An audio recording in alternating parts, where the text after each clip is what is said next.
Hi guys, for this video I wanna share you kung saan no pagbutang og thumb mark sa ako nga video sa ako ang vlog, new vlog nga akong i-upload. So ndung ko sa akong gallery niya, as you can see, nag-screenshot ko og kanang naay gi-edit na gikan sa CapCut tapos ako ang i-crop.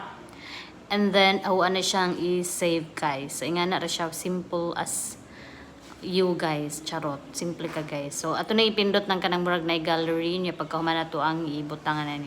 Pwede siya mo maisrog-isrog asan mo ganahan o asa tama ng imong gusto. Unya mo na siya guys niya. Naana siya thumb mark no niya. Ug mag-upload ta dapat atong i-allow all comments kay para public siya. Dapat ka sigurado nga public unya. Don't allow me or dulit mo i-allow nga kanimong video magamit sa lain. So ingat to siya.